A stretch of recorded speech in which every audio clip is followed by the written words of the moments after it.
Welcome everybody to Bitcoin Live, the bigger picture, with two amazing guests, our good friends Adam and Topher. Welcome to Bitcoin Live. All right. Hey Thanks for guys. having us. Yeah, it's good to have you, and of course my co-host Sid. Hey Sid. Oh, Sid, Hey, turn guys, off yeah. the mic. Okay, yeah.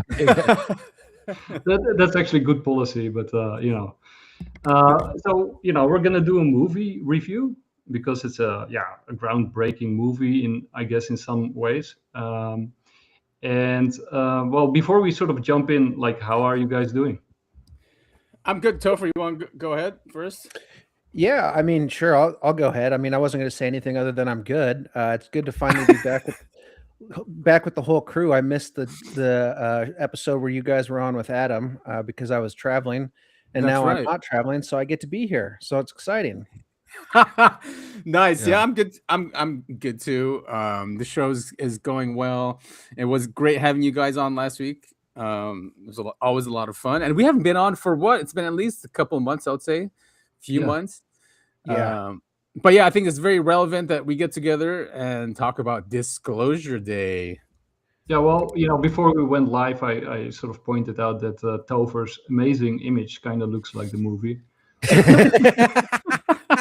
Yeah, I think it's a decal sticker that the alien had on its wheelchair. I can't remember where I saw this. It's probably on Reddit, and it was someone had posted it, and I just think it's the funniest. Someone reacting to an alien, and I laughed so hard when I saw it. I was like, I have to use this. I have to. I think it's probably from the same people that made the special effects for this movie. yeah, exactly, definitely. Look at the talent, man.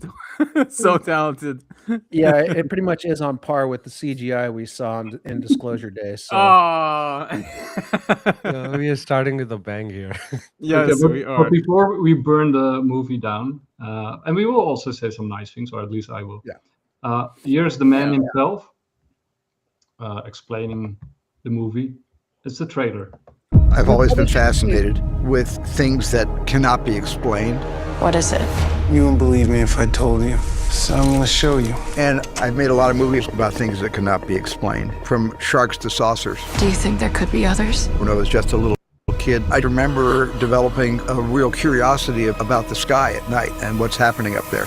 People have a right to know the truth. And also, not the possibility, but the guarantee that there is life off this planet. People keep wondering, encountering the unknown. People's questions about what is not only going on in our skies, but what is going on in our worlds, in our realities, has reached a critical mass. They're coming! They're coming! Of people's complete fascination with, are we alone or are we not alone? They are starved for the truth. And if someone knows we're not alone, why haven't we been told? Full disclosure to the whole world, all at once. Okay, so for the people who weren't aware of the trailer, there it was. Yeah. I mean, the trailers were great. Oh, yeah. I definitely set. I would say it has nothing to do with the movie, the way they put the trailer. We also should probably say up top, we are going to talk about spoilers today. Yeah. Yeah. Yeah. Yeah. For sure. Spoiler alert! Yeah, the movie is a spoiler. Yeah, definitely. Okay, I mean, how do you guys want to do this? Do you want to give an overall rating first, and then talk about the details why? Maybe that's a good way to start. Like, let's start with the rating, or how Yeah. you want to rate it, and then give like a short reason why, and then we can sort of dive into some of the more The interesting details. about it. Okay. Yes, let's do it Sid. that way. Sid, why don't you go first? I know you saw the movie several times, and You're putting me on this Yeah, spot. Sid, we're very interested in your opinion, Yeah, especially it's the details. Pathetic. It's pathetic. I have not seen it. I have this ability. I can smell bullshit. And when I saw the damn. trailer, I just smelled that it's going to be bullshit. That's why I never bothered to watch it. Yeah, I mean, I would say like nice try, no cigar kind of thing with the movie, but it's not terrible, it's not bad, right? But it's not great. It's I mean, I don't know. I would give it a 7.5 or an 8. Oh, that's actually Oh. really good rating. Eight is pushing it. I think 8 is maybe 7.5. I think would be 7 max. is pushing it. For me, it was 7.5. Well, okay, and I'll tell you why. I think he brought in a lot of Spielberg brought in a lot of things that no one else has brought yet. That's in the lore, that's in the research, which is the psionic stuff, the psychic aspect of it, consciousness. That part. I think that part was really cool. It was a lot of remote viewing, being in two places at one time. And then also, with the phenomenon as well, how the phenomenon would mask itself by using consciousness, like people's, so they're not afraid of it.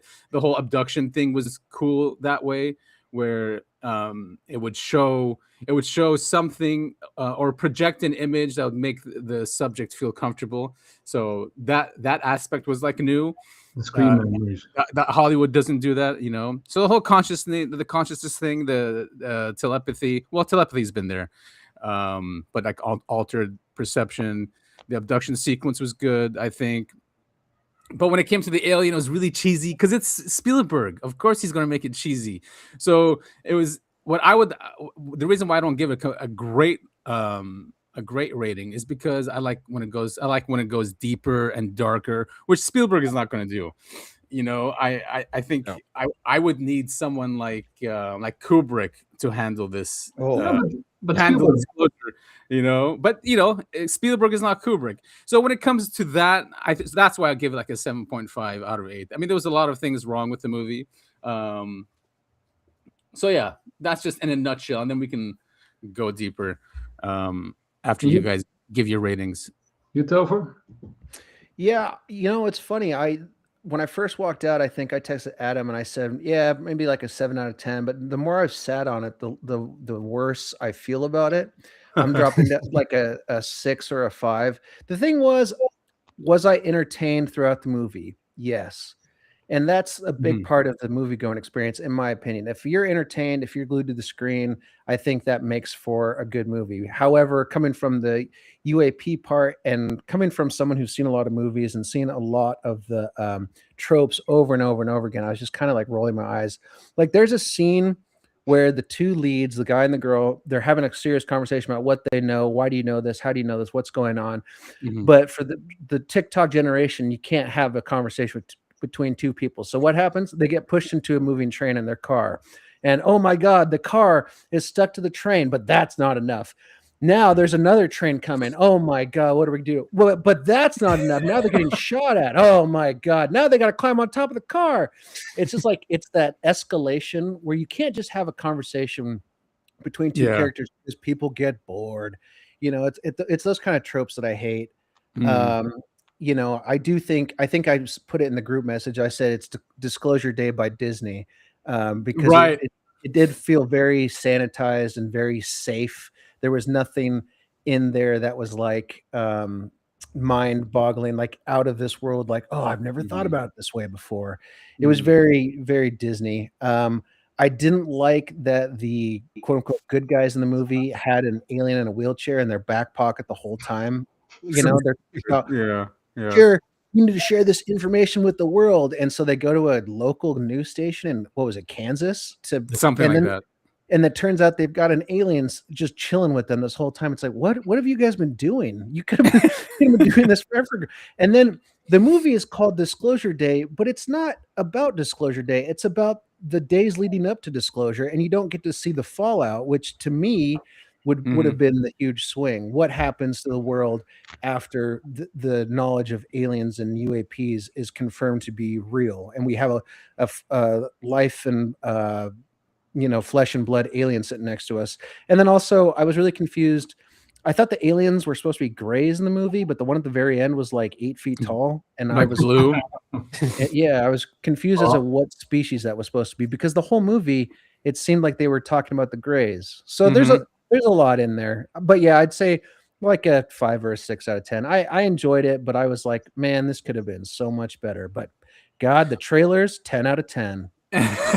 Exactly. You should have stuck with the trailer and just leave it there, I think. Sid, here. Good job, Sid. No, but I agree with your description of a Disney disclosure movie, even though I think it's sort of most Disney films are actually better than this. It's not the live action remakes. Yeah, I mean Disney likes to get dark, right? And there was none of that. I mean, there were kind of some dark parts in it, but not really. Yeah, and to be honest, Spielberg can do dark stuff, right? He actually wrote Poltergeist, which is an awesome horror movie. Yep. He did, I think, one of the movies, or Twilight Zone, and they did sort of this movie with parts, like segments, and he wrote one of those segments, which was really cool. Of course, Jurassic Park has a lot of dark elements in it, which rocks. True. Yeah. All right. And Taken also. Can't forget about that. Taken, yeah. So he can do it, but I do. Yeah. So my take is, I've been thinking how to rate this. So what I'm gonna do is I'm gonna say that certain moments within the film are like a 7 or an 8 or maybe even a 9, but the majority of the film is like a 3 or a 4.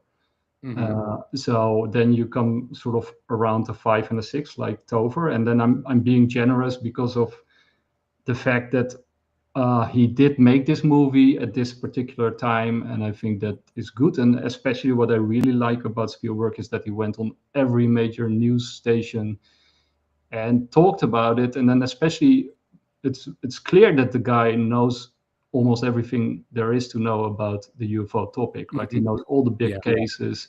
He even mentions the Ariel School encounter. And there's a lot of hints in the movie that go back to Roswell. I mean, there's a lot of lore packed into the movie, but it felt rushed, sloppy, badly put together, like he just did it in a weekend or something, while he was drunk. I don't know. Like it was.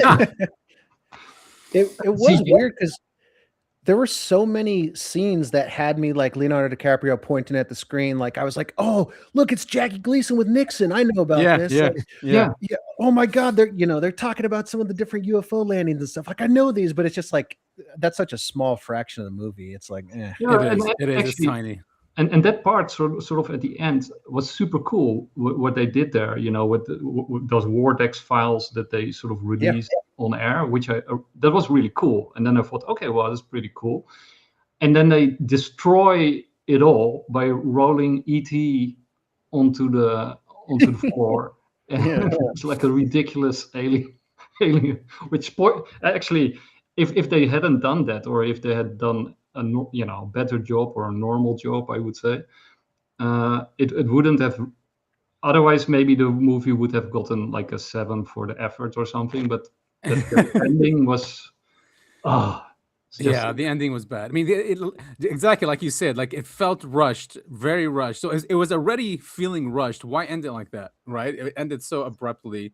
And I do know why they had to roll an alien onto the floor, right? Because otherwise he could have released all those files at any moment, right? Because why would you need the live broadcast anyway, unless you could communicate with the alien and she can, and they both can communicate with the alien, of course. So that's sort of the link why they have to go through all the effort there. So I do sort of get that, but yeah, just make a cool alien, right? I mean, how difficult is it these days to make? Exactly. I mean, Spielberg has made cool aliens before, like in AI. Those were really cool aliens.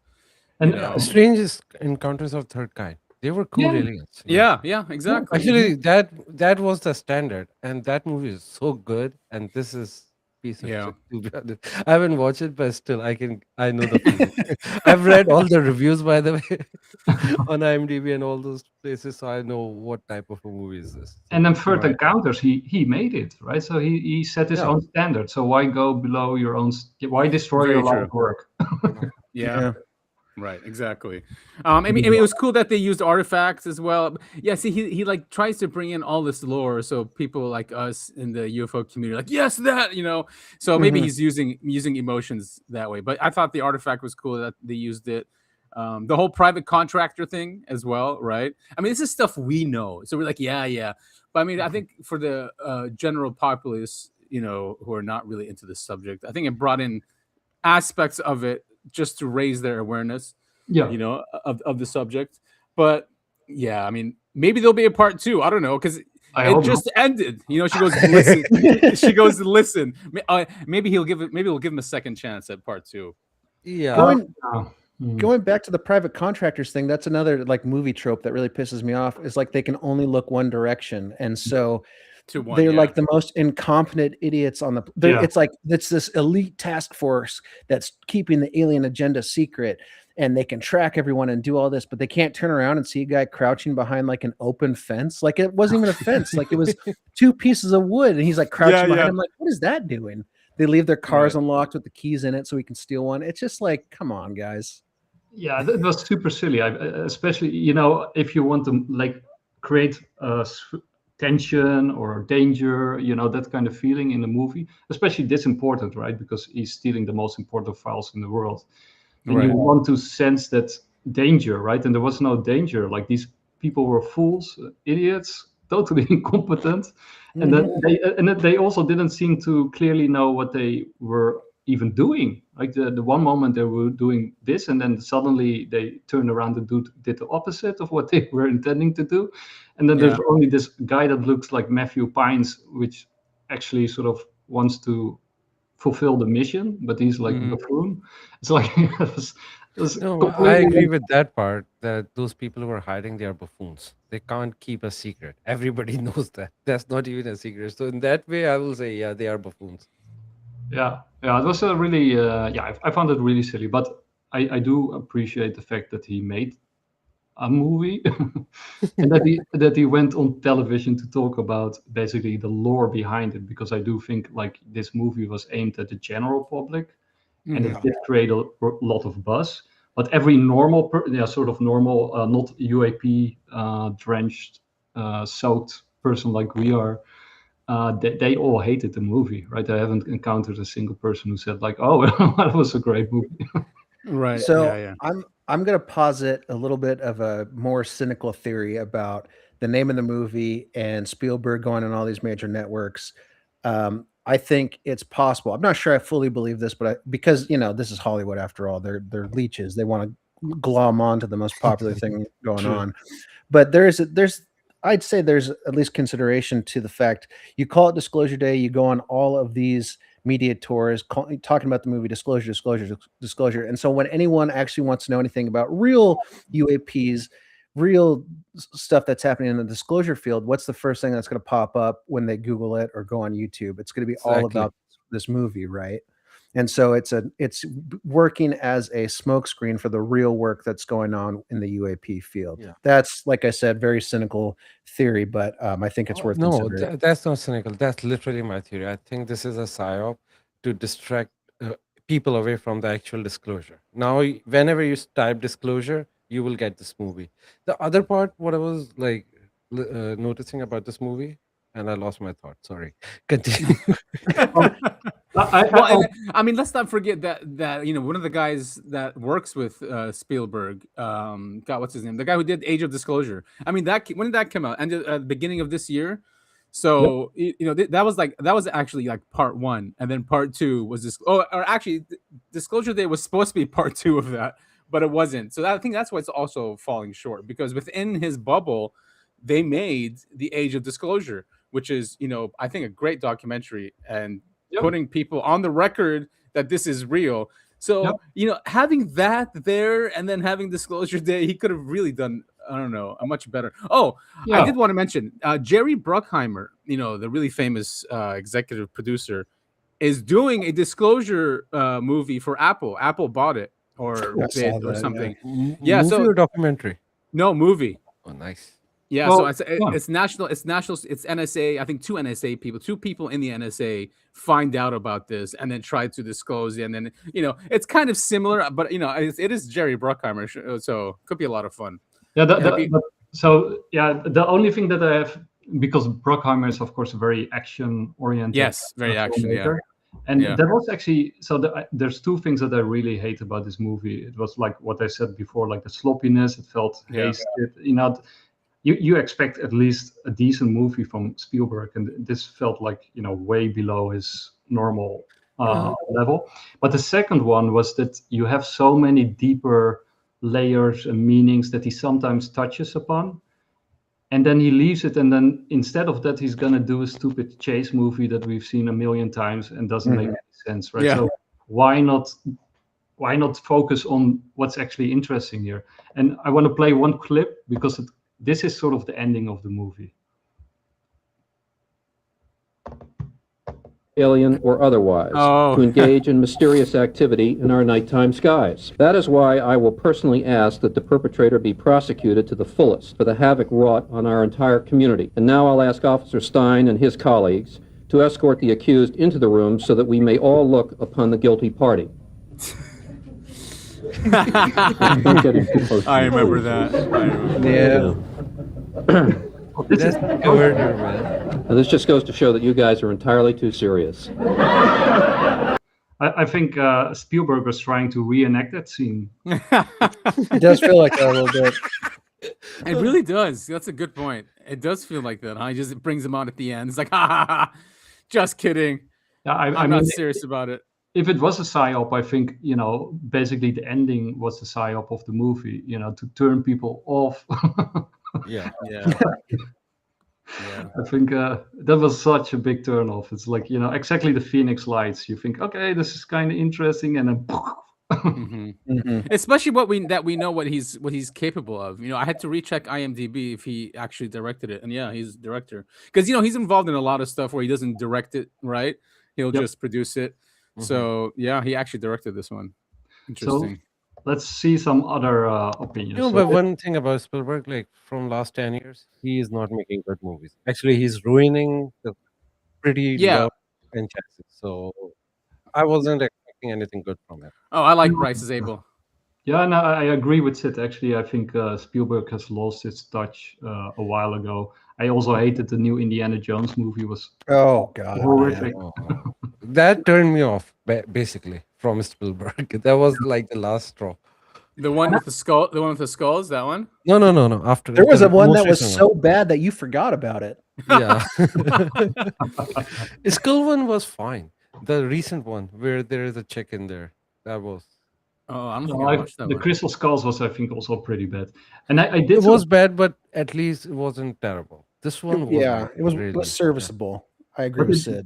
Did sort of notice with Spielberg, if you sort of look back to most of his movies, the special effects are often a little bit sort of taped together. Like Jaws was also like a floating bathtub, right? If you look back. Yeah. Indiana Jones, if you watch an old Indiana Jones movie, they don't survive the test of time. It's not really nice to watch an old Indiana Jones film.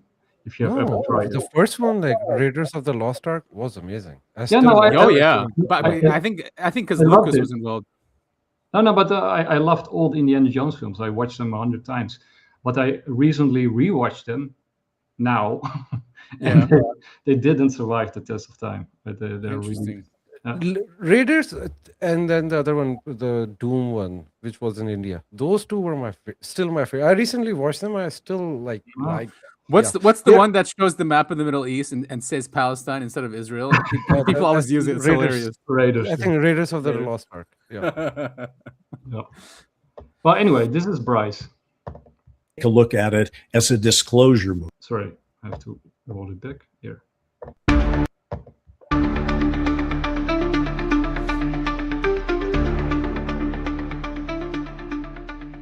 I saw Disclosure Day last night in Las Vegas, sitting next to George Knapp, which frankly is not a bad way to watch a Steven Spielberg UFO movie. And before I get into my reaction, I want to say something very clearly. Steven Spielberg, he deserves real credit for taking this on, because this is not a small subject. If there is actually a non-human presence interacting with humanity, and by that I mean in our skies, in our oceans, with our military, the culture, the lives of experiencers, then we're talking about one of the most important issues in human history, and maybe the most important. For Spielberg, at this stage of his career, to put his reputation, his artistry, and his global reach behind a movie that says the public has a right to know, it's not nothing. He could have made anything. Instead, he chose to return to the subject that helped define his career and help shape how millions of people imagine contact. I respect that. I also respect the intent. The film clearly tries to argue for openness, empathy, and an end to secrecy. Those are values that I share. In fact, they're part of the reason I do these podcasts, Sound, Light, and Frequency, and also Need to Know. Because a lot of critics, you see, are reviewing Disclosure Day, in fact, most all of the critics, as a Spielberg movie. I want to take a look at it as a disclosure movie. And so I think that's sort of an important point, right? I also watched this movie more as homework because I'm into UFOs, and I didn't really go into the movie expecting, for the movie itself, right? I mean, that was sort of like a bonus, but I was expecting not so much like Sid because of the last Indiana Jones, so I didn't have like a very high hope. But I thought like, the first half of the movie was a pretty decent movie. So I thought like, oh no, maybe it's going to surprise to the upside. Until, of course, the animals appeared. Does anybody understand why did he create a young Emily Blunt animated? Like, why did he animate her, and why did he animate the creatures? Like, and what? I was really confused about that. I walked out of the theater wondering, like, why in the world? Who signed off on making the animals look so terrible? I mean, we had better CGI like 10 years ago than what we saw. Maybe it's on purpose. No, that was a project. Like it's a projected image. That because obviously it wasn't the animals doing that. It was the aliens, right? And there's a projected image of the animals. Yeah, but I mean, I can understand that, right? Screen memories with owls and that kind of stuff. I mean, that's pretty cool. I also understand that he chose a deer because that's connected to Jesus. Mm-hmm. And the cardinal also has a religious connotation. And the cardinal was okay, right? I mean, that was, the cardinal, for sure. On the edge, but, that was still okay. But the deers, and then why put because if the animals are aliens, like, because that's what he's suggesting in the movie, mm-hmm. When they come into the little house, the field is full of aliens, right? Because hundreds of deers and staring at them. So why are there hundreds of aliens looking at them in the little house? It's a very frustrating movie. Right, and then them creating the house was pretty cheesy, I think, too. He pretty much hinted that's what's going on in the background with the other operative, right, that went rogue, that was building the house, and they apparently built the house in like 2 days, 3 days. Yeah, right? To sort of get her repressed memories back to her and to reenact the scene, but it's just. You think they would just have started with her bedroom rather than the whole house? Yeah. Yes. Exactly. That's where it all happened. Yeah. I don't know. I mean, I'm sorry. I understand like the animals. It's a screen for but it just looked so bad. Like you can make them. I agree. You can be like, there's something off about that deer, but instead it's like distractingly bad CGI. I don't know. I just think there's a way to do it without making it look like that. Yeah, I think there's many cool movies where horror movies where they do something with animals that hint that there's something more to the animal. You can name countless movies. I don't know, Antichrist from what's his name, where you see the fox, let chaos run, or there's so many animal things. You can make a cool animal, right? It's not impossible to make a cool animal. No, it's just anyway. Yeah, I'm waiting for South Park to do parody of Disclosure Day. Oh, that's really great. They do the best, man. Yeah. But then this part is, I think, more to the point. Oh, I have to turn on the sound, of course. Necessarily the right ones for me. These are my questions. What about abductions? What about missing time? What about these medical procedures? What about implants? What about the nuclear site overflies? What about USOs? What about the pilots who have chased objects they couldn't explain? What about these experiencers who are not chosen messengers but are traumatized witnesses? What about the reports of huge craft, silent craft, impossible craft?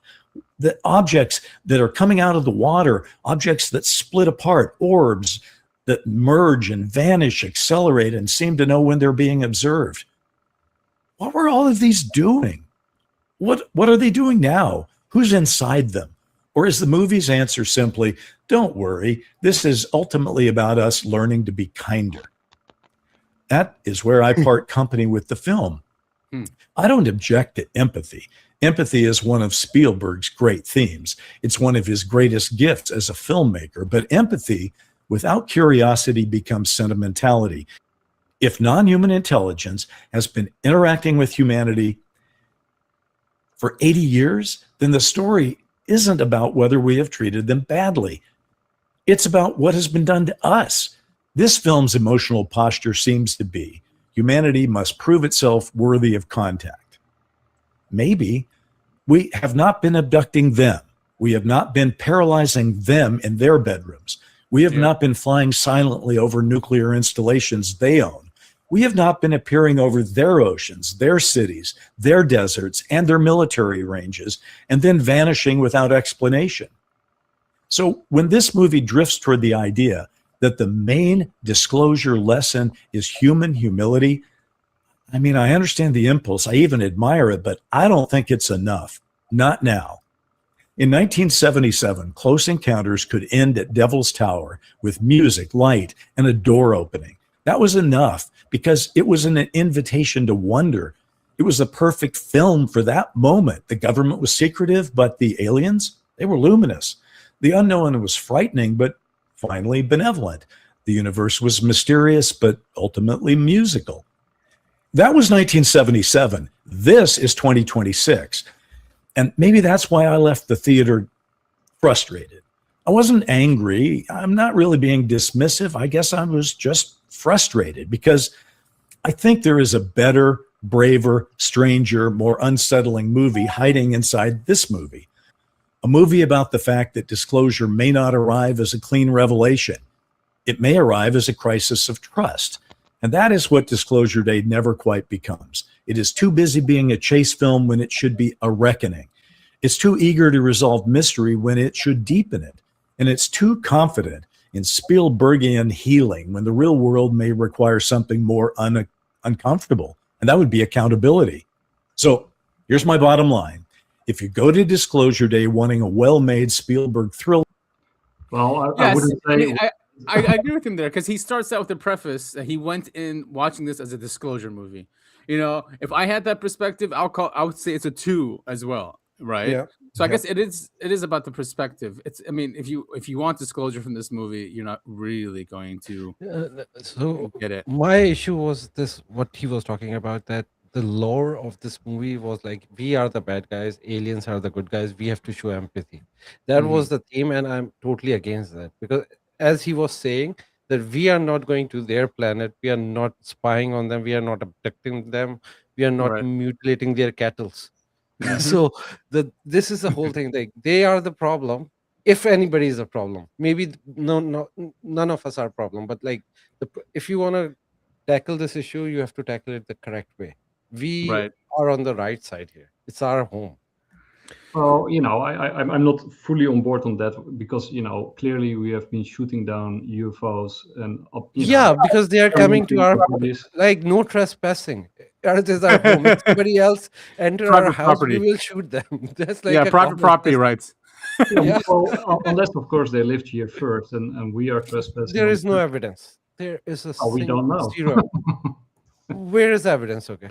There is the case that they might be crypto-terrestrials, or that they whatever they are. We are talking about this reality on this planet. But we are here for a long time. We see some gods are coming, like the pagan gods. Maybe they were alien, but still they were still the aliens. If you go to Sumerian mythology, they come from a different planet, and people start worshipping them. They start engineering humans. But this is even if they are from underground, it's still on the surface. It's our home. Yeah, but we fight among each other, but that's a whole different story. We actually know that there were extinction level events in the past, so they can actually be in like Atlantis, that they are an Atlantic civilization that survived the catastrophe. And that for sure there's remnants of that. Yeah, definitely. But I think when it comes to ETs. You know, I forgot who was this. Giorgiani who said this. Who I'm trying to remember who I heard this from, but that us on the surface humans work for the ones below the surface, and we are like part of a defense shield. You know, so if there are ATs, that we are supposed to shoot them down based on who we really work for, which is that's a take. the civilization underground. Yeah, I'm trying to remember where I heard that from. No, that's like a hollow earth theory, right? That's the whole thing. Yes, hollow earth. But I mean, there are huge caverns anyway within. No, I believe in hollow earth, by the way. But at the end of the day, on the surface, still, it's our home. Yes, I mean, it is our right to shoot down whatever's coming into our airspace. If they want to be nice, just come and talk to us, right, publicly, and then they won't have this issue. But remember, what's his name? Hellier, the ex-Canadian defense minister. I mean, he always talked about that. He goes, this cabal is shooting down these craft, and he knew that they were shooting them down, right? He's like, oh, they're going to start a war, and I don't know what. There might be a reason why they're doing that. I don't know. Who knows? Yeah, I mean, that's also the line from Stephen Greer, right? That they're actually peaceful, and that we are the aggressors, and that we took over that we're actually shooting them down with our own technology, which has been suppressed for over a century. And you know, and then on top of that, of course, I am of the belief that there's not one species or not one NHI, but multiple. Like, so you can have actually good guys and bad guys fighting each other. I was just thinking that same thing. Yeah, I mean, his name is Paul Hellier. Running around up there. Yeah. Sorry, his name is Paul Hellier. Adam was talking about the guy. Paul Hellier. Yeah. So he actually come up with this idea that if aliens land, what should be our SOPs and how should we integrate them? Like, he built the whole system for that in Canada. At least he proposed it. So this is also interesting because some people ask, like, why did Spielberg make his own creation, right? Because it sort of incorporates some of the lore, but it does it in a very unique Spielbergian way. Mm-hmm. And he could also represent it more factual. He could, it sort of deviates from what we actually know, right? In some important ways, like what Bryce was saying about abductions. There's a lot of stuff missing from the movie or reinterpreted in a certain way. And this is his answer. This is Spielberg's answer. Things started to get into the mainstream, mm-hmm. and then after that, there was a lot of documentaries were being made, and I saw all of them. Mm-hmm. Every doc made about this, and you can't make a doc unless people come forward. Now, it's not under oath. You're giving testimony to a documentary crew, mm-hmm. but a lot of people from Congress, from the military, started coming forward. Did you actually talk to any of those whistleblowers in preparation for this? Did you try to reach out to anyone? I actually purposely stayed away from that. Really? Why? Because I wrote a story. My story is a science fiction story, but it's the foundation upon which I built my science fiction story, mm-hmm. is a very, very credible foundation, just mm-hmm. based on everything that I've absorbed over many, many decades, mm-hmm. but especially over the last, the last, I would say, decade. One of the things that you are.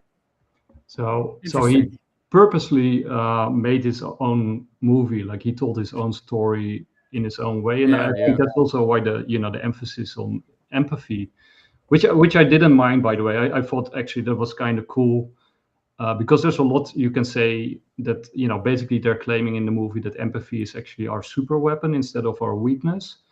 And that if we actually want to survive survive the great filter moment, that we should actually emphasize empathy instead of, what we're mm-hmm. doing right now, because it's basically openness and empathy versus secrecy and destruction, right? Lying and destruction. And I think we can make a strong case for this reading of Spielberg that's sort of the opposition that we're going through. If you keep this secret, that's way more of a problem and way more dangerous than if you actually open up the file and share it.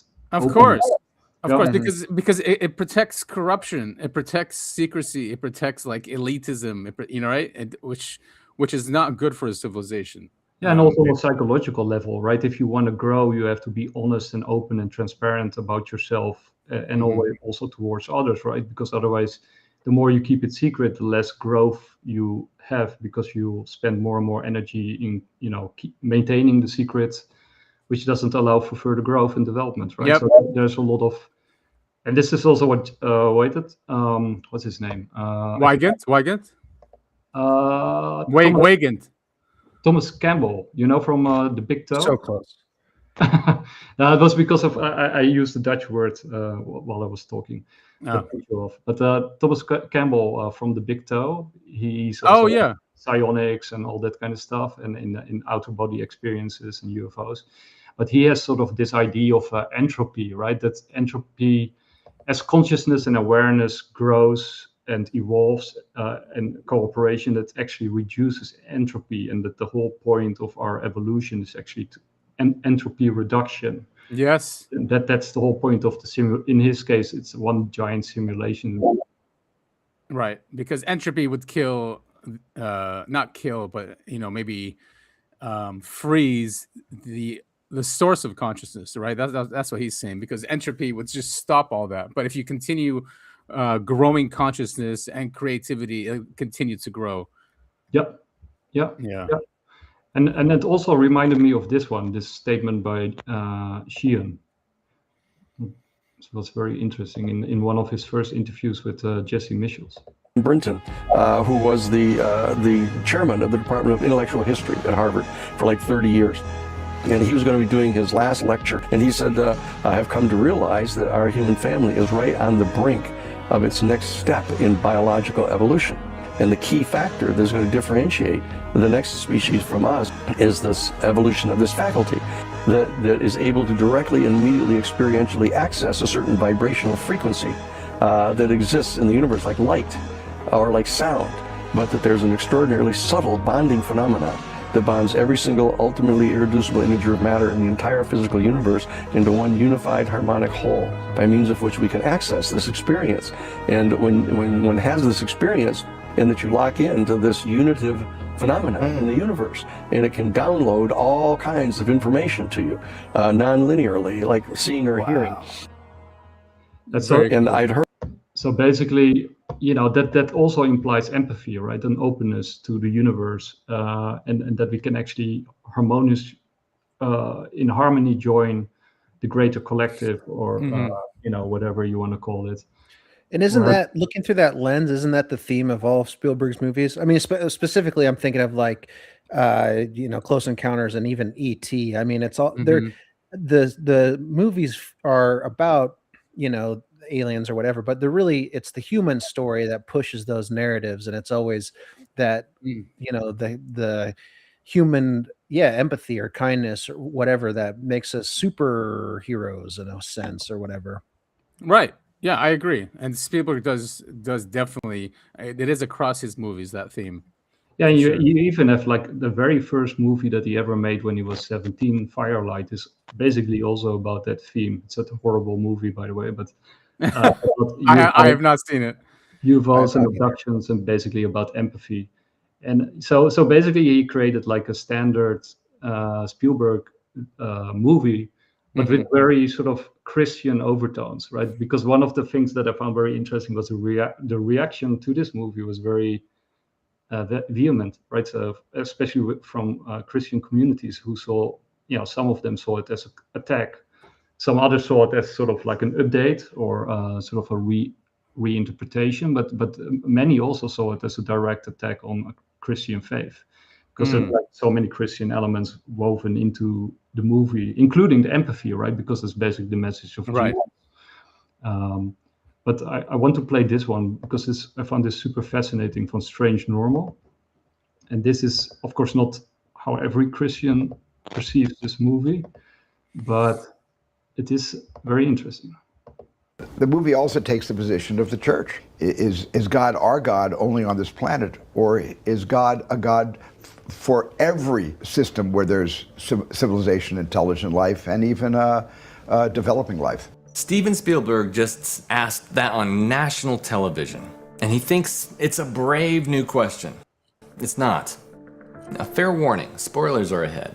And if you're a Christian, this video probably is the one you should finish, because what Spielberg has built isn't attacking your faith, it's replacing it. Here's the movie in a nutshell. Disclosure Day. The movie in theaters this weekend is Spielberg's biggest film in a decade, a bookend to Close Encounters of the Third Kind. The setup is aliens never left. The contractor, Wardex, has hidden the proof for 80 years, and one man leaks the entire archive to all 8 billion of us all at once. On the surface, it's a chase movie. Underneath, it's a Bible story with the names changed. Now, I'm not reaching for this either, because secular critics have already said this, all Christian reviewers. So, one of the major Christian news outlets flat out called the film a sci-fi reimagination of the Judeo-Christian beliefs, and a riff on Exodus. Their words, not mine, all right? 2 ordinary people, Margaret, a weather girl, and Daniel, gets chosen, touched by the visitors, and suddenly their gifts are poured out. What gifts? Well, Margaret wakes up and speaks a fluent Russian and then Korean fluently. Well, real languages she never learned. She looks at people in the eyes and knows their secrets. She sees the future before it happens. Tongues, prophecy, reading of the heart, the exact gifts of the Holy Spirit pours out in the Bible. And here's why that should land harder than the movie should. This is already happening right now off the screen. Chris Bledsoe, one of the most famous UFO conductees in America today, openly said his encounters gave him the power to heal. I came back a different person. I walked up the hill and walked up on these big glowing balls of fire, not flying saucers, not aliens with ray guns. I've never seen anything like that. It was truly a spiritual thing. He claims he's healed his own dog. He's healed strangers on the street. He's healed people in Washington, D.C. Signs and wonders, right? Well, not in a Spielberg script, in real life, this decade. Spielberg is just dramatizing what men like Bledsoe are already telling us is real. The movie isn't predicting the future, it's reporting the present. So that's it's a very interesting, and sort of his take is that that's basically not angels or gods that's talking. I can actually play that last clip also, but it's basically demonic. By the way, I agree with most of the things he's saying except the Judo-Christian part, because the Judos built that movie. Continue. I mean, you know, there's a reason why Jews are the best writers in Hollywood. I mean, you know, in my opinion, the Bible is a complete science fiction story. So they've had thousands of years of practice of doing it. So for Spielberg to reimagine it, you know, is not really a surprise to me, because he knows the elements and what can be used in there.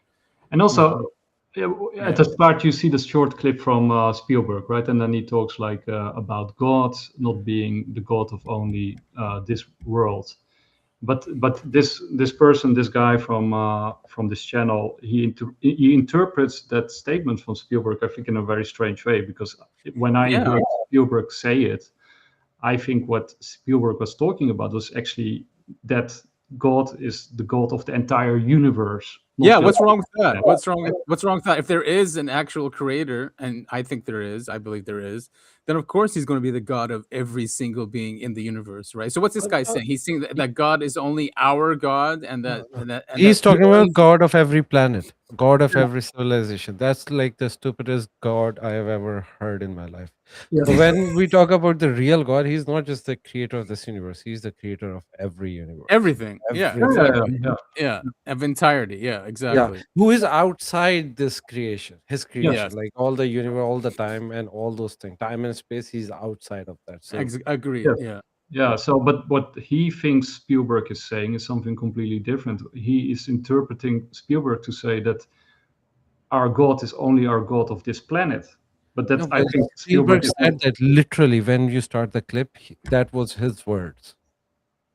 He's not interpreting it. No. If you go back and where Spielberg is saying the exact same thing, that what if there are other gods of other civilization who created them? Like why we are He exactly said that. So he's not interpreting it. He's like saying. I'm gonna go back. The movie also takes the position of the church. Is God our God only on this planet, or is God a God for every system where there's civilization, intelligent life, and even? So he's saying that there's one God for every system, like, you know, so there's not like different gods for different systems. He's saying there's one God. I think after that he said, or maybe I misunderstood that. I Because think this you is misheard it. yeah. Okay. So, but anyway, and then he actually makes the point himself, because he references the Bible here, and he makes the case that God is indeed the God of like the entire thing, like Sid says, like beyond time and space, and Earth only God who never saw it coming. But the Bible never said that Earth was alone, not once. It's full of other beings, angels, and not just one kind. Cherubim, seraphim, ranks and orders of all kinds. I would even say races of these cherubim and seraphim. Open the oldest book of the Bible, Job. The Bible describes morning of creation. The morning stars sang together. All the sons of God shouted for joy. Other beings singing before single human existed. Nehemiah, the hosts of heaven worshiped thee. The hosts, not earth's little choir, hosts of heaven. Paul to the Corinthians, he says, by him all things were created that are in heaven and that are in earth, visible and invisible.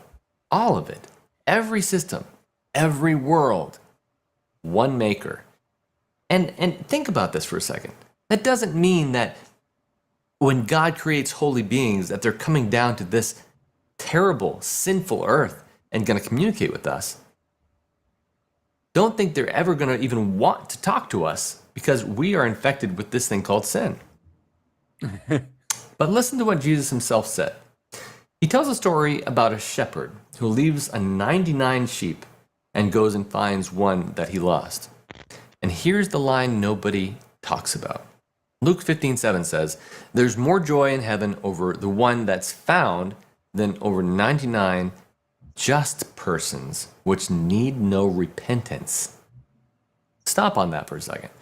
Which person needs no repentance here on earth? Who's that? Every human on this planet needs a savior. All have sinned and fallen short of the glory of God. So who are these 99 who don't? And why do they make up the majority?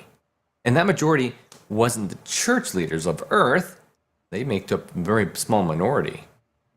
It makes you wonder if Jesus was just pointing back past earth to beings who never fell, who never needed rescuing. While we were the lost sheep, this planet, this small, little, terrible, infected planet that he came down here to find, we were the black. So we were the black sheep. But, you know, I think this is like a very extremely Protestant. Very. Because you know, Catholics, they also believe in original sin. But basically, you can get baptized, and that sort of removes the sin, and then you can sort of get it again because you're inclined to sin, but only if you do it. And then you have the Orthodox Christians who actually don't believe in original sin in the same way as Catholics and Protestants, because they believe in cosmic sin. So basically, with the fall of Adam and Eve, that you introduce death and old age and all that kind of stuff, and that's the sin. And then, you know, basically humans are just judged on their actions. Yeah. But it's interesting that also the 19 sorry go. Also that 99 people in the Bible, I think Jesus is referring to other prophets. There are prophets who are sinless. So that's a good perspective. Right? Yeah, the prophets are sinless, right? They don't commit sin. Otherwise, they won't be a prophet. Some have, but most of them, like at least the great prophets like Moses, Abraham, those guys.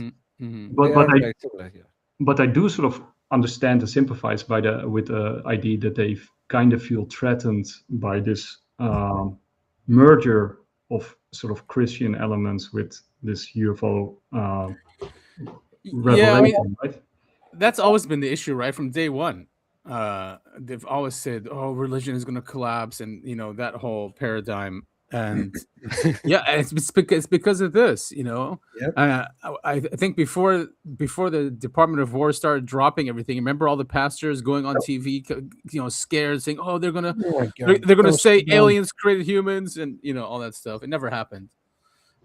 Yeah, but did you notice there was only one type of religious people, evangelicals, Yes. extremely Protestant people who were worried about that? You don't find Catholics worrying about that, Muslims, No, any other no. religion except them, because they are, we know, under control of Israel. And that's Yeah. the propaganda they want to push. Religion is not going anywhere, no matter how hard you try. No way. It's too powerful. Yeah. I mean, it's too powerful for the controllers to use. And Yeah. and now with Avi Loeb, sitting there at the White House. I mean, it's just too obvious that they're trying to steer the conversation. Who's that? And Shermer, they put Shermer on that board. I mean, that guy is such a piece of crap. Yeah. Okay, so I'll play a little bit more and then we'll skip with this guy. Wonders. Not fake, not cheap, special effects. Real power telling false stories. That's this whole movie's formula. Real gifts, real wonders, real awe, pointed at the wrong God. This is the part of the world cannot defend against, because the world has no test. The culture already believes everything this movie needs it to believe. So when the real thing shows up, there's nothing left to stop it. And make no mistake, the real thing is being prepared. This film opens the same weekend real disclosure was demanded on the steps of the US Capitol. Hollywood and Washington asking the exact same question in the same season. That's not a calendar lineup. That's a current pulling in the same direction. So you have a test, one test, Isaiah 8:20. To the law and to the testimony, if it speaks not according to this word, it's because there is no light in them. So any being, any gift, any voice, any glowing visitor, however kind, however real, that sources its spirit's power to the sky instead of to Christ, that calls necromancy a gift, that sells knowledge in the place of a savior, has just told you exactly what it is. No matter how good the movie is. And here's how you lose the fear. Because yeah, so basically, and that's also a theme that I notice with certain Christians is that that angels would never come to Earth to interact with us because I don't know, because it's not allowed or something. Because we're full of sin. Yeah. Well, that's what he's claiming in this one. Yeah. But yeah, I think you see angels interacting with human beings All the time. Yeah, throughout the ages. Yeah. I think the Catholic Church has a full library of these encounters. Yes. So I find that really strange that it would be impossible for some of these beings to be what they perceive to be angels, right? I'm not saying they are angels, but that they have been interpreted as angels, and that they are not all demons or bad, or this whole framework is kind of clunky and it is. It really is. I mean, if they talk about the glory of God and he's talking about the maker of the entire universe, it's just, why can't you open your mind to that? If that's true, and I believe it's true, then there's just multiple, just so many different sentient beings, and a lot might come visit here and leave, and but there should be a lot of that going on if that's true. And for someone to just label it as either angelic or either demonic, it's just, I don't know, it's just not just shallow, but it's like closed-minded in a way. Yeah, but you can sort of see that why those pastors were invited over, because if this is the mindset with large chunks of the community, then that would lead actually to a rebellion purely on dogmatic faith. Yeah. And then on top of that, you also have what Carl Nell described as sort of ontological shock. Like, what if you actually meet an angel in real life? Like, it's one thing to believe in them, it's another thing to actually interact and see one. Right. You might lose your mind or something. Mm-hmm. So yeah, I sort of, you do kind of see in this reaction to the movie that there might be a lot of strife in society, also on religious basis. Yeah, religious basis, technological basis. I mean, a real disclosure movie or Disclosure Day should have been like the Lost Century, that Stephen Greer documentary. That perfectly encapsulates disclosure and the issue with it, and why we need it. Right? It's held us back. You talked about that also previously. It's held back humanity. We have not been able to progress technologically and philosophically. Right? We're stuck in 1950s, this 1950s bubble, and then philosophically we're stuck in like the Bronze Age. Yeah, but I also understand, like, if those beings are interpreted as angels or as gods or whatever, then at the moment that they appear and they are labeled as such, then they take over, right? Because then they are, what we believe them to be.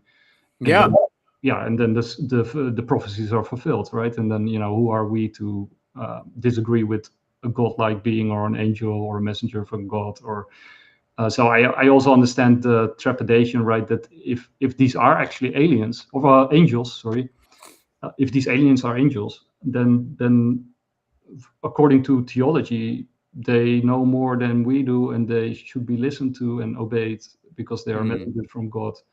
And they No, from God. like that's totally opposite of theology. Theology said, do not listen to anyone, especially angels. Do not worship them. Worship only God. That's like the opposite of it. I'm not saying that they should be, but like you say, you should listen to them. So if they have a message, no, not even listen. Like God have already sent His prophets, and Jesus is here. Even from Christian theology, we don't need to listen to angels. Maybe prophets, yes, but other than that, yeah, that's like the opposite of theology. Because most of the time, the reason for that, you may perceive them as an angel, but they are probably demons. That's why. That's exactly what this guy is claiming in this video that we just saw. Exactly what Yeah, you're but regarding the point of theology, we should not listen to, like, theology has a standard over there. Do not listen to other beings. Listen to what you have been told by Jesus. But doesn't that then lead to a conflict, right? Because if these beings then show up and they tell us something, then we shouldn't listen to them. That's what you're saying. Yeah. So even if good and they have a positive, when they come, they are already called, like theology already prophesies the Antichrist and his demons and Gog and Magog. Those beings, you are literally supposed to. But you just said that the Bible was made up, and I didn't say that. Adam said that. I said that. Yeah. Anyway, but the point is, the Bible is, divine inspired, right? It's divinely inspired. Yeah. Divinely inspired through a proper prophet, not directly through angels. Yeah, I mean, even the Mormons say that their book is divinely inspired. So I mean, but divinely inspired doesn't mean like exactly word for word true. It's true. Exactly. It's an interpretation.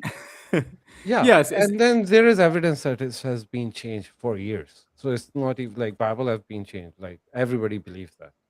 Yeah, it is inspired, but then there are changes in there. Yeah.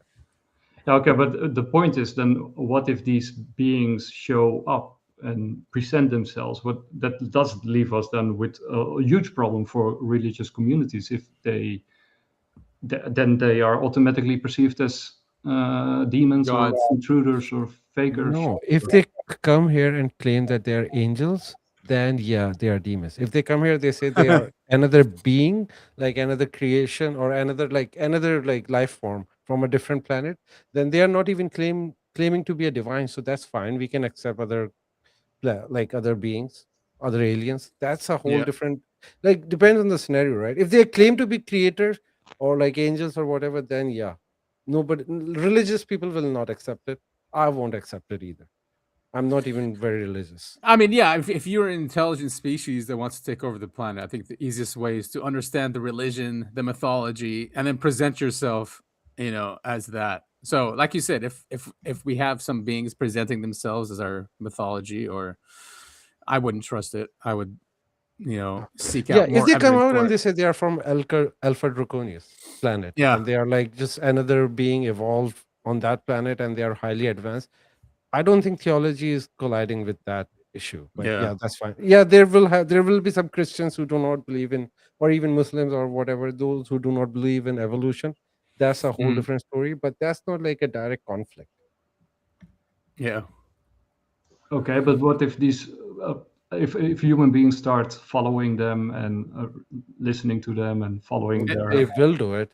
It's going to happen. Yeah, yeah. Majority will, but that's Yeah. that. The religious thing is different from just the overall people. People are stupid, right?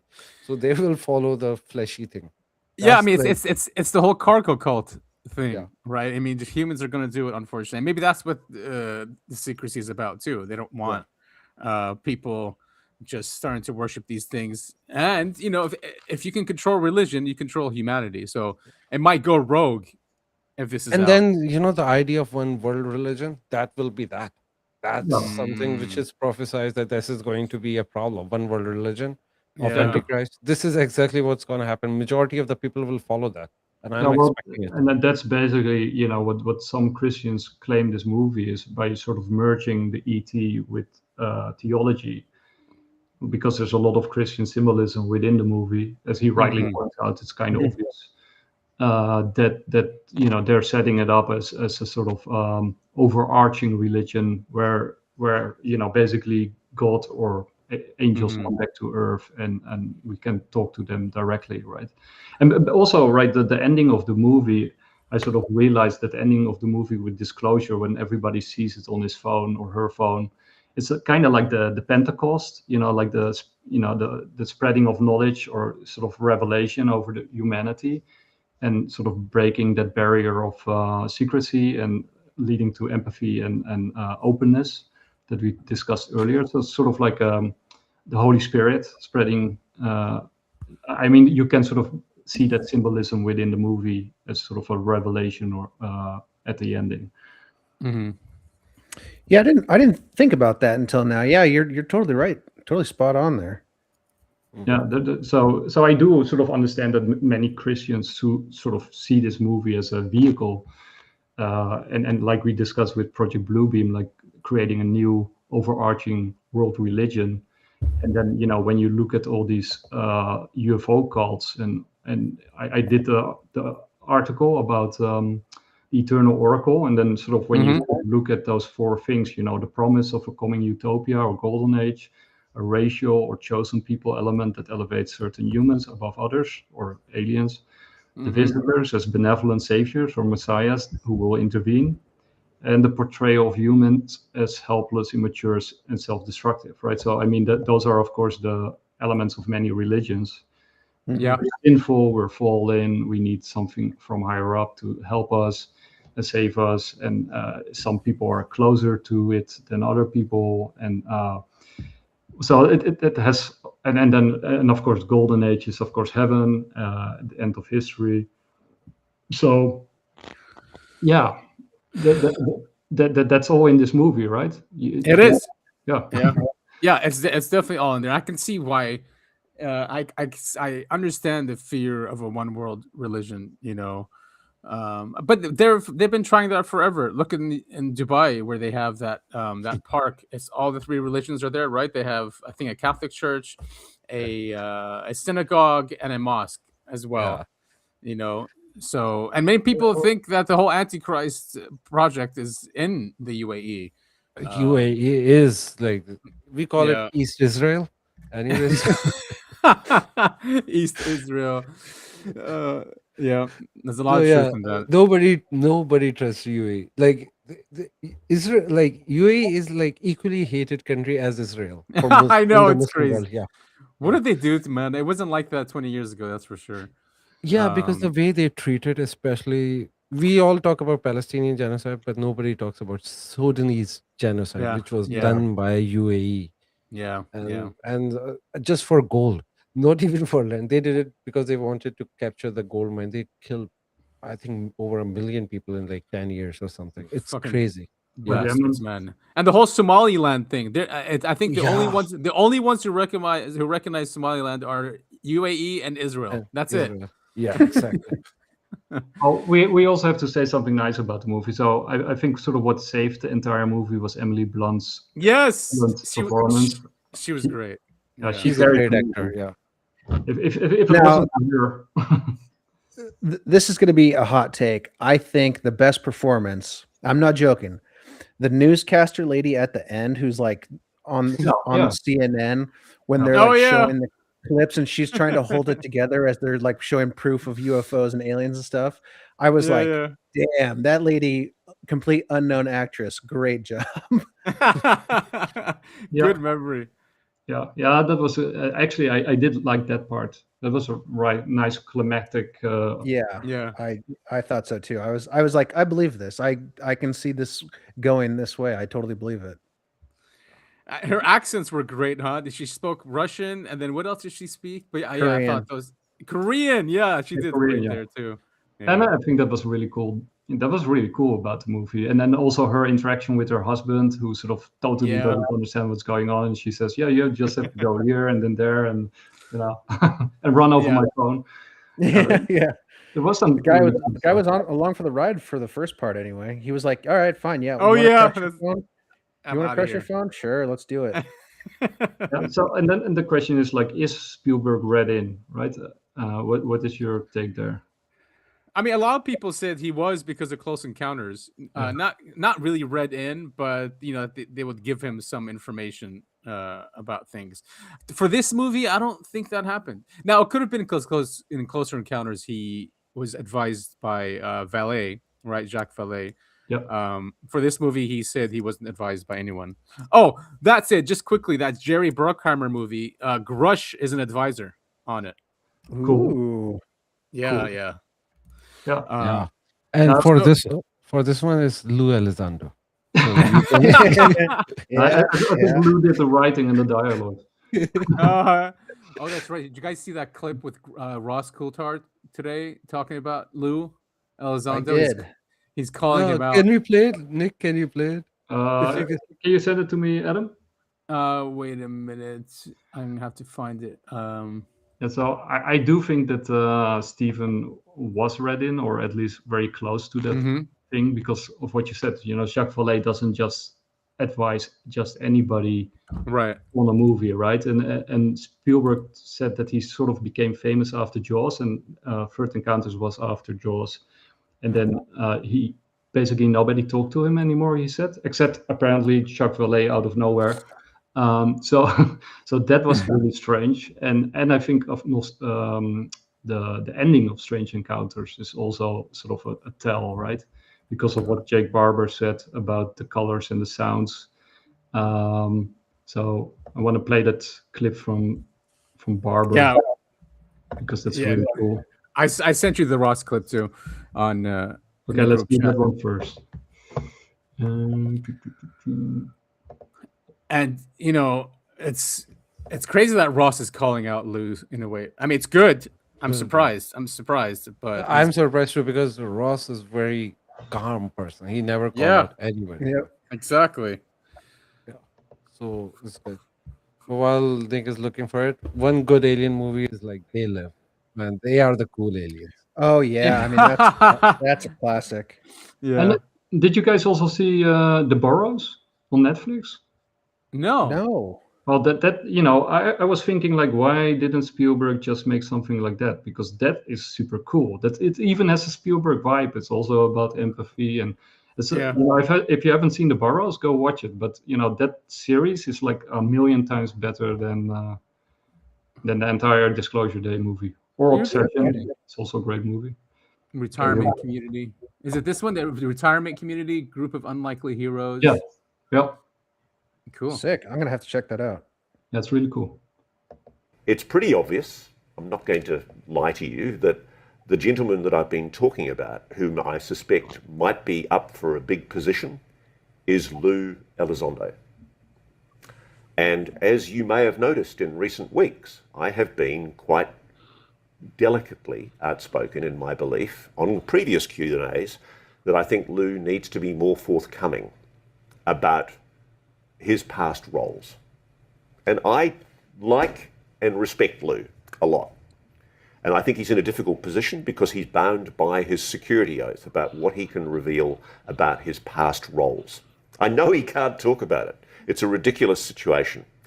But there are people who bitterly resent and don't think it's a good idea that Lou be appointed to a position of power in UAP transparency because they think that he was part of a previous agenda that was essentially to try to control the narrative. To restrict what the public is entitled to know about the UAP disclosure.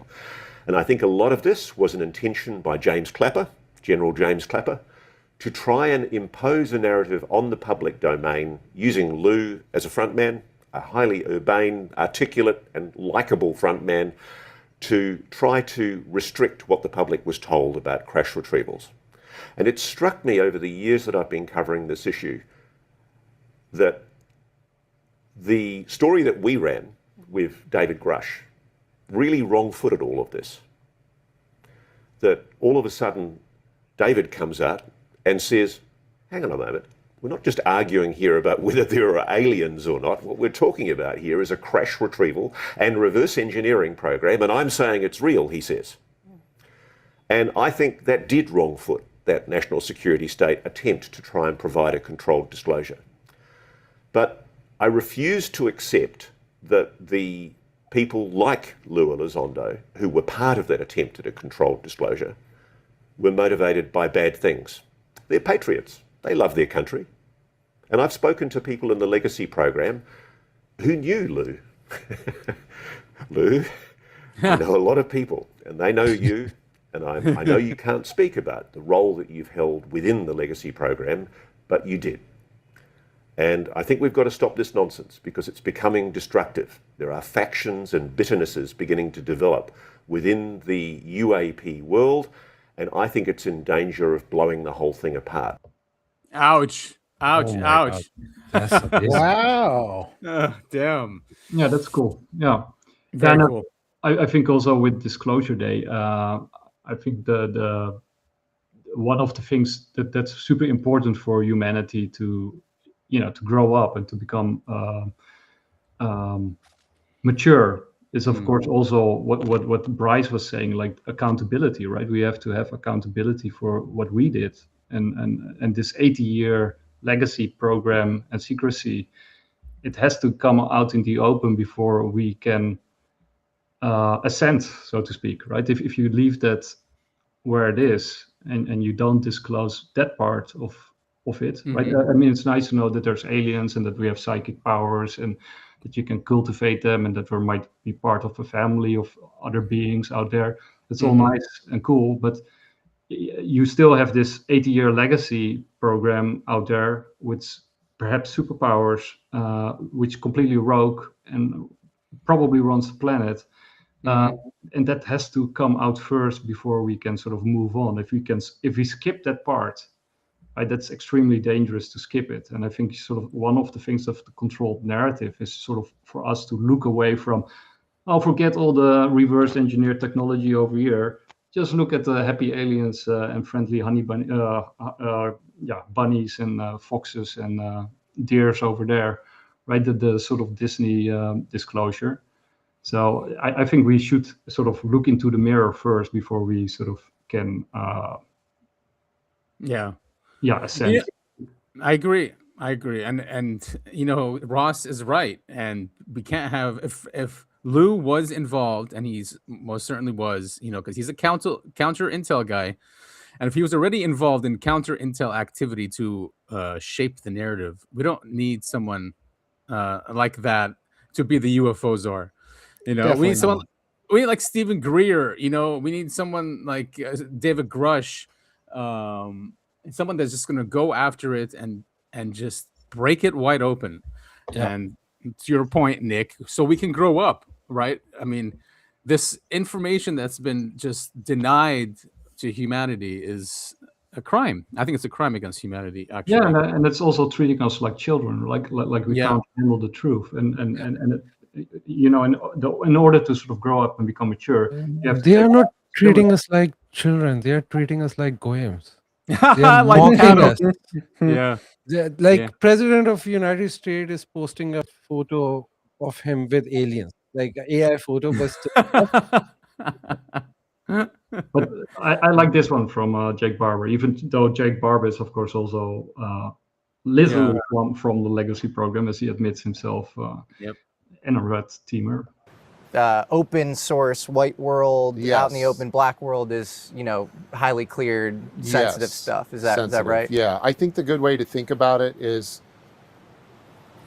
the black world that we operate in is like a 4-dimensional projection into a 3-dimensional world. It Whoa. has its presence here, and there's indications of it, but you're not going to get it because so much of what you're seeing is tied and connected to other things through another dimension you're not paying attention to. And that's how this exists. That's how we exist. And that's how we manipulate reality and truth and get away with things that people don't understand.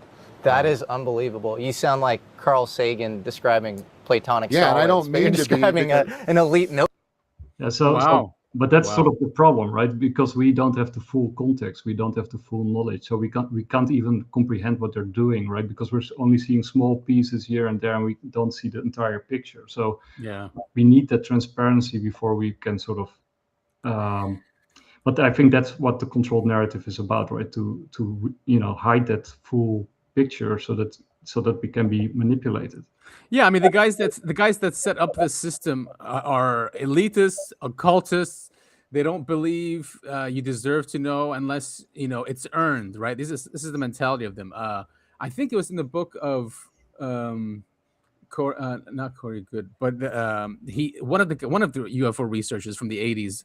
He got on a phone call with Vannevar Bush, MJ12, one of the MJ12 guys, and he basically told him, he's like, look, you guys. He basically said, who do you think you are, to know this truth? Like that's what he was saying. Like these gatekeepers don't believe most of humanity deserve this knowledge, So it might be like an initiation thing, or you have to go through initiation. But remember sort of the ending of South Park when they talk about Scientology, and then sort of what is revealed at the end of it. Something crazy like that, that we. That even if you hear it, you're like, what? Right. What is it? The Scientologist? It's 38 beings, right? That's inside every human. Yeah. Yeah, and that they have to be released, and that they were thrown into a volcano, and I don't know, super weird shit. But it's actually what they're being revealed, right, at the highest levels. It's something like that, yeah, for sure. I mean, I'm sure they set up a system like that. Yeah. But what if it's actually true, right? No, that's definitely not true. There are many possibilities, infinite possibility, but that's not the possibility. But I want to play this clip from Jake. This is really cool. Science contest and won a state science fair based on a project I had done. What was the project? It's called Color Chords. And in my music class, we had learned at a very rudimentary level this thing called the circles of fifths, which is basically a pie chart where you can break down and learn the intervals of harmonies. Basically, you got a root note. From any root note, there's what's called a perfect fifth, and that fifth rings a harmony, which is pleasant. There's also a third, and in a major chord, you have a first, a third, and a fifth. In a minor chord, you have a first, a minor third, which is a half an interval down, but you keep that major fifth, and it makes what people refer to as like a sad sound or a sad, but they're both beautiful. It's more of a happy beautiful and then like a deeper dramatic beautiful. So the understanding of harmony in the sound world is when wavelengths overlap in a way that forms some form of geometry that is enhancing rather than degrading to the independent waveforms, you get something like harmony, and your ear can pick that up and your emotions can react to it in a variety of ways. So I'm like, well, shoot, if photons make waveforms, are there color combinations that can have that same complementary interplay where when the colors combine that they're pleasant? And could it be that they actually elicit the exact same emotions? It was really cool. I did well in our local area, and I went on to county, and then I went on to the state, and I got awarded with like 10 other kids an award at the state level for that project. And Brilliant. That really reminded me of this scene over here. And by the way, also, remember when he sort of did the interview with Ross Coulthard on News Nation with Jake Barber, because that was the first interview. And then when he talks about this encounter with this egg, how he sort of became, very emotional because of the music in his head and the emotions running through him, and that it was like a sad, beautiful, and so it was sort of directly connected also to his UAP encounter, the way he describes it. But it also reminds me of this. Oh yeah.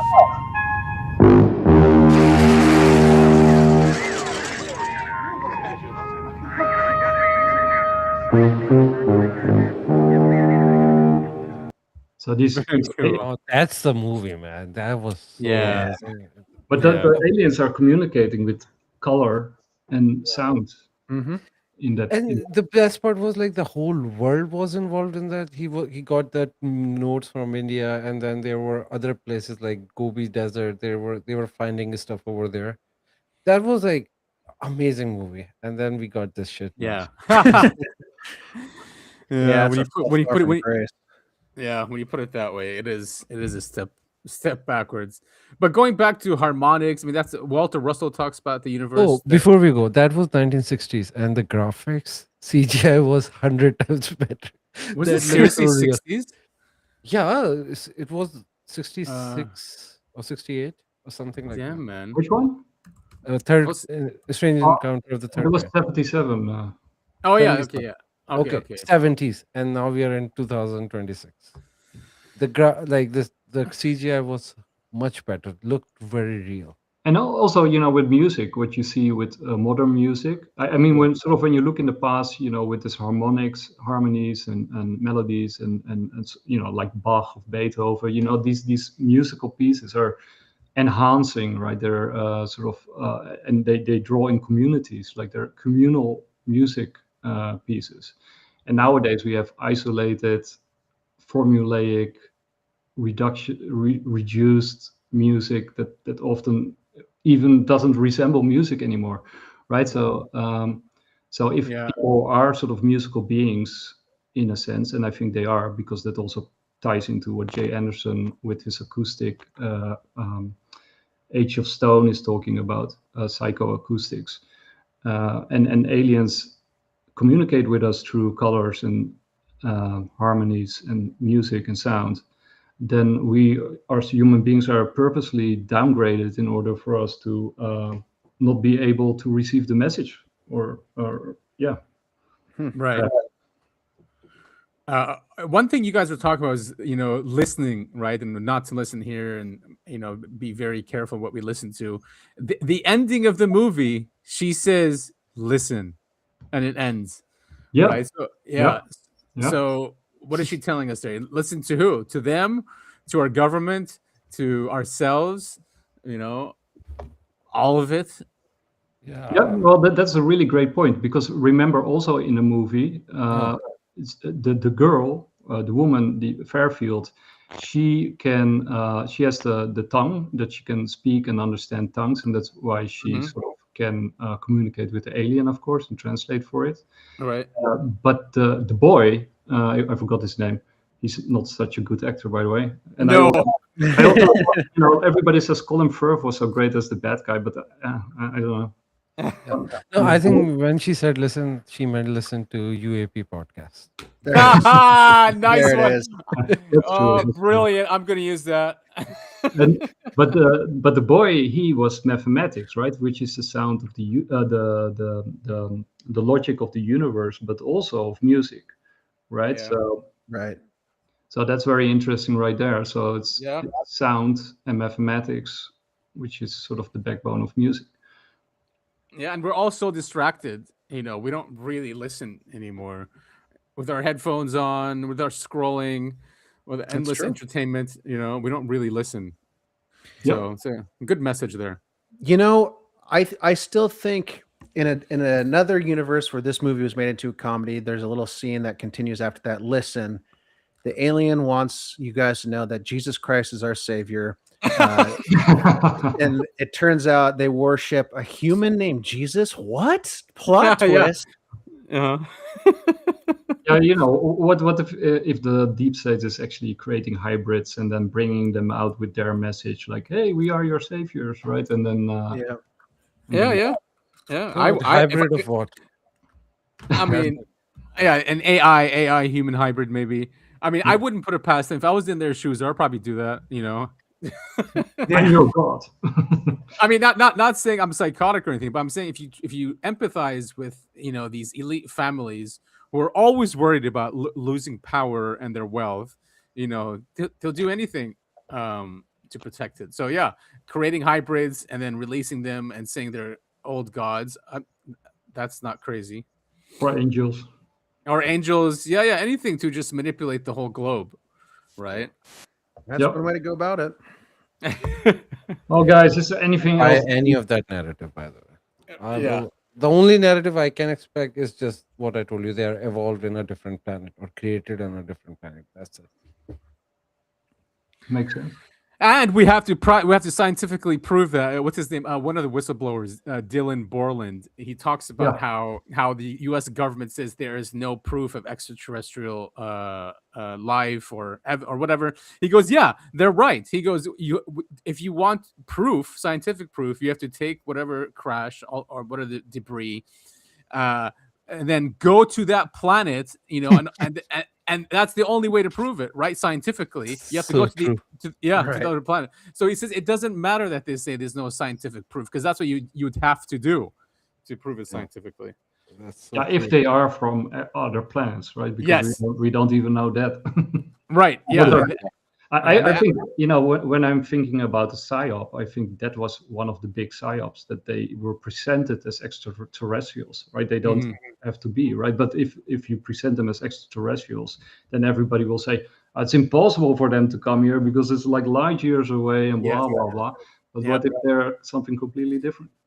Yeah, and the government will not use the term NHI.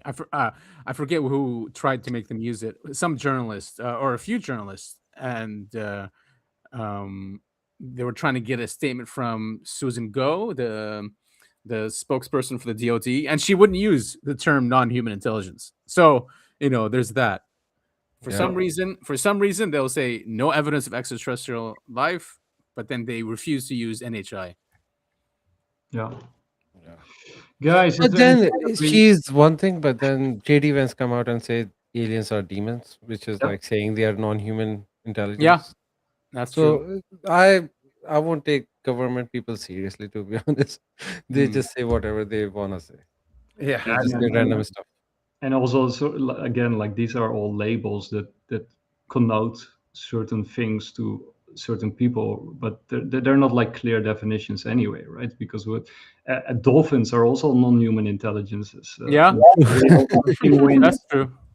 Right. That's true. So if you don't define the terms, then you can make them mean whatever you wanna. Mean. Yeah, I guess you'd have to add humanoid NHI. Yeah, for example, but then of course, what is our consciousness? There's no definition also on consciousness itself, right? So and that's the conversation that's coming in now, is consciousness and trying to understand that. Yeah, and that will be very interesting. Yeah. So I mean, I guess the consensus, if we take an average of all of us, it's probably a 5. The movie, I'd say. Yeah, I think 5 is nice. That's I'd say that's fair. You know what I did? I've watched twice now. Project Hail Mary, and I think great.